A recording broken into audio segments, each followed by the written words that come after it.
warm welcome to you. This is the Business Hour podcast. My name is Jimmy Mbogo, and today we have a very special guest joining us, and I will be joining her in a couple of minutes just to be able to have an amazing conversation about digital employment and the opportunities being offered by Ajira Digital. And that conversation is coming up in a minute, but first, here's your business tip for the day. And our business tip for the day says the secret of change is to focus all your energies not on fighting the old, but on building the new. That is by Socrates, the father of Western philosophy.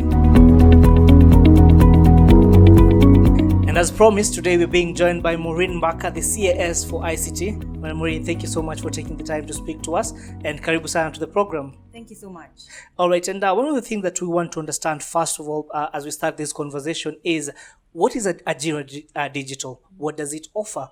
Who gets to benefit from Ajira Digital? Thank you for that question. Well, Ajira Digital program is a government initiative conceptualized in 2016 and actually launched in December 2016. The program really is a program that aims to empower young people to earn from digital and digitally enabled jobs, to earn a decent wage from this online work. So really the aim of the program is to connect the demand side where there's a demand for skills and the supply side where we have, unemployed young people. Because I'm sure one of the questions that a lot of young people would want to ask, or someone who has heard about Ajira Digital before, is how does it work? Okay, well, what I would respond to that question to a young person is to probably set out the 4 pillars of the Ajira Digital program. So one of the pillars is access to dignified work. So in this way, the government through the ministry works with both private and public sector to have them provide their work online.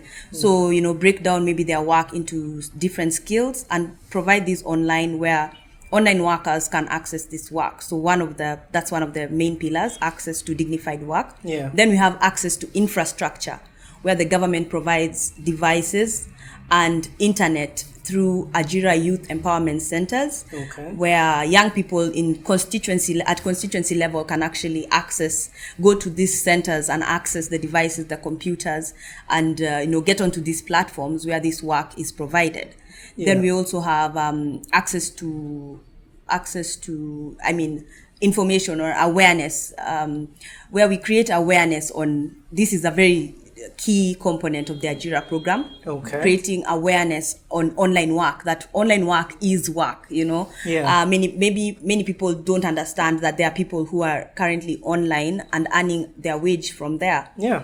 So that's creating awareness on work. So sorry to interrupt, but you've talked about the issue of these centers. How many centers are there, and where are they? Because in some constituencies, I'm sure a lot of youth who will be listening to this or even watching this will be asking, where are these centers? We don't know. Is it do we need to go to any government facilities? Is it a standalone facility? Where are these centers? Okay, well, in establishing youth empowerment centers, it's actually a partnership with the constituency. So Ajira, as I've stated, it really, we really work with a lot of partners. We have this one government approach. So we work with different ministries, departments, and agencies. And we also work with the constituency level. So at the constituency level, with members of parliament. So what we do is, once the member of parliament gets to us, we work in partnership to set up these centers, mostly at the CDF centers. So currently, we want to ramp up. Our vision is to ramp up and have these centers in all constituencies. So far, we have over 100 centers around the country. And for more information, you can actually get a list of the centers on ajiradigital.go.ke. Let's talk about the uptake of Ajira Digital, the traffic in terms of just people trying to take advantage of this platform. How has it been since inception, that is in 2016? Well, since inception, really, we've had, since we, brought out the program, it has had a very warm reception.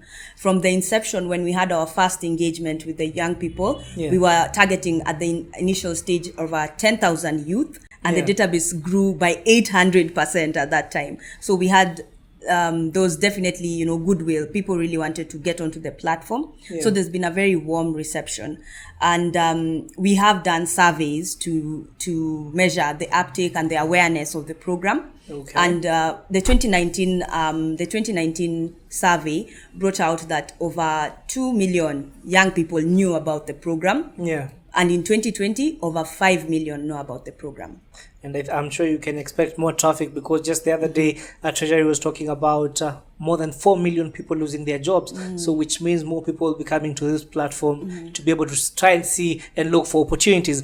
But that brings me to a question about what led to the formation of Ajira Digital. Well, really, it was we would look at the rate of unemployment. Okay. Every year, annually, 1 million young people join, the job market. Yeah. And, the numbers showed that over 80% of the unemployed Kenyans are young people. They're below the age of 35. Yeah. So this was actually a government initiative to tackle and to, address youth unemployment in the country. Okay. And has it been able to achieve that so far? Well, what I would say is maybe we'd look at our numbers again. Okay. Again, to the survey that we carried out in 2019, over 600,000 young people were earning online. And in 2020, our 2020 survey, over 650,000 were earning. So, as you said, probably during this time, it will even have higher numbers. Okay, let's talk about the issue of the number of people who are going to be unemployed in the next couple of years. And we've seen that you have partners already. And from the list of partners that I could see, my question was, I don't see any SME players in this list of partners. What is happening with regards to what are you currently doing to be able to bring SMEs on board as partners? Well, when it comes to, we've talked about our partners. Yes, our very valuable partners without whom we wouldn't be able to, move forward with our program. So we are very grateful for our partners. Yeah. Of course, we have our donors and our implementation partners, and as well as, of course, government agencies and ministries, Yeah. So when it comes to SMEs, probably we could talk about partnering with them when it comes to, during the pandemic, we've seen that many small companies or businesses have come to the job linking industry. Yeah. For instance, there's Ajiri, there's Brighter Monday. So these are businesses that come to bring in this job linking aspect. Yeah. And we are looking to support these companies to continue creating these platforms for young people to get jobs. All right, let's talk about you creating a platform where you're basically linking potential employees to their employers. But the question is, the job market in the country has always complained about the people that we are getting currently do not have the skill set that we require. In terms of bridging that gap, is there something that is being done? Well, actually, as I was talking about the pillars of the Ajira program, the last pillar, the fourth pillar, is training and mentorship. Okay. So we do have, again, with our very valuable partners, such as eMobilis, and KEPSA, we work to train these young people in various categories of the gig economy, such as, data entry, content creation, writing, translation. So there's a training aspect that is very important for us. And we work with our partners to ensure that young people have the requisite skills, to take up the opportunities that are out there. But this training, is it limited to we're just going to train you to be able to go and do a certain job, or are we training you to be able to go and start something on your own and make it flourish? Well, really, I believe the nature of the gig economy is independence.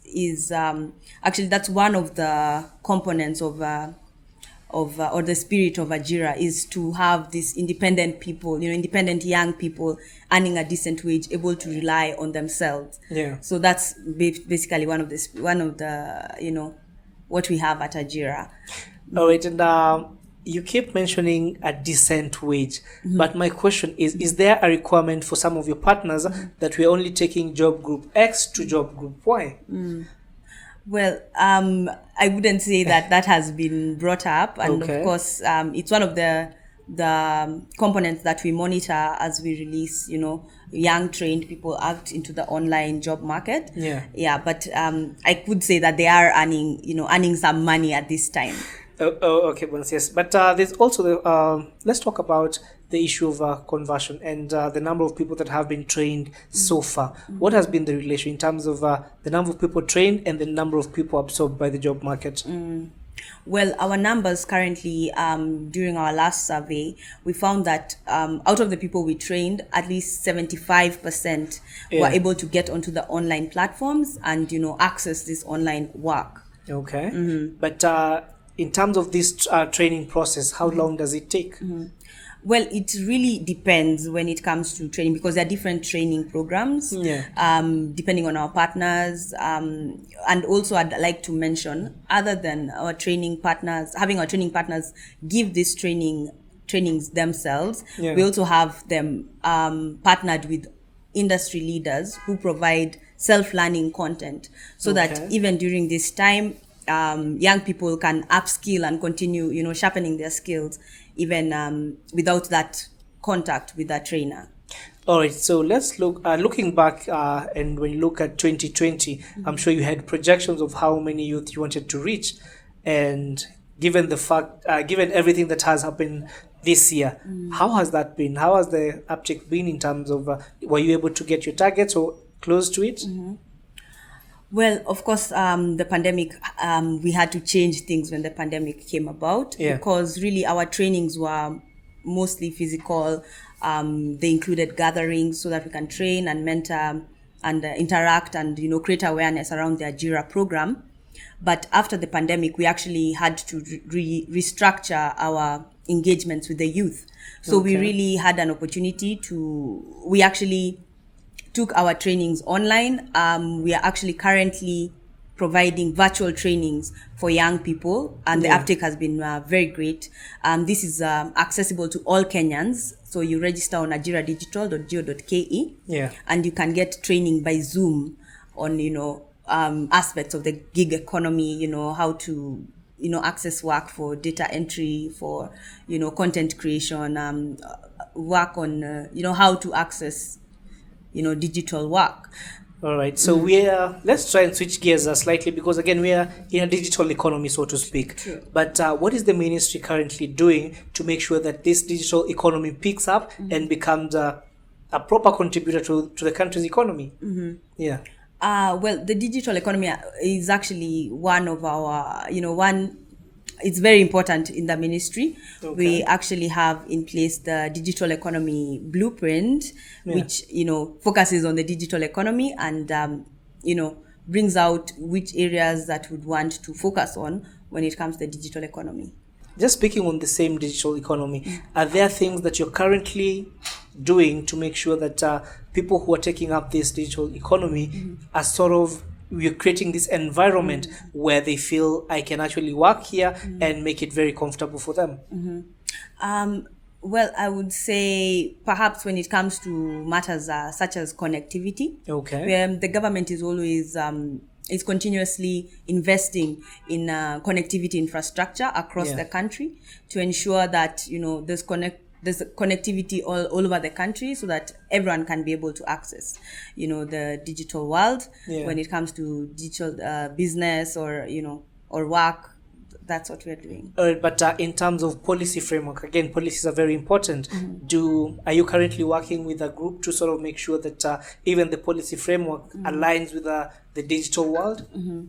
Well, we do, as I've mentioned, the digital economy blueprint, Yeah. which of course has from the outset, though it sits at the ministry, of course we've engaged stakeholders both in the Okay. private and public sector Yeah. in coming up with the blueprint itself. All right, indeed, we'll be looking forward to see what comes out after that session. But Mamsi, yes, there's also this aspect of we're currently looking at private sector not spending as much as they used to, and also government is trying to cut down its expenditure. So, what kind of support would you say is currently required to make Ajira Digital the next frontier of employment? Okay. Well, I would say that, well, coming from the Ajira's, would I say, motto, the motto, when you go on the website, you'll see that it says that the future works online. Yeah. So Ajira really encapsulates what the future of work is about. And the future of work is here. I mean, it has been brought faster than we expected, of course. Yeah. And what we can do is prepare for the future of work. And the future of work is characterized by continuous learning and upskilling. So what would require of the citizenry, of the private sector, the public sector as well, is to prepare for the future of work by being ready to continuously learn, not depending on what is there now. So be ready to adapt by learning, seeking out this self-learning content, and being ready to work with machines. Yes. And so let me just take you slightly back with regard to some of the partners that you currently have. What has been their challenge with the breed that they're currently taking in? Is there a skill set that is highly required that is currently missing, or how are we bridging this gap? Well, I would go back to our training, which our training and mentorship with our various partners. And even as we move forward with the Ajira program, we also continuously learn when we interact with the young people, and we are able to tailor the program even more to suit the young people and what the market requires at any given time. All right, and I'm sure different job groups and different industries, the uptake is slightly different. But from some of the partners that you have, which is the one job group that you feel has had a lot of potential or a lot of uptake over the last couple of years? Well, I think I would focus more on the gig economy when it comes to Ajira program and the platforms. Yeah. So really, you should be ready to work online. It doesn't, whatever your industry is. Because when you talk about digital and digitally enabled jobs, not just digital jobs. So don't think that you have to be an ICT expert to work online. You could be a plumber. You could be, you could be a plumber, you could be a doctor, put your work online and someone will be able to access and see, oh, this person does this, and, access your services online. And that's a good point you mentioned, because I'm sure the people who have always seen Ajira Digital as a platform for the techies, so to speak. Exactly. It's a good point that you clear that out. So the future of the work environment from where you sit, how does it look? Is it digital? Are we still going to do the brick and mortar kind of employment? From where you sit, what is coming our way in the next couple of years?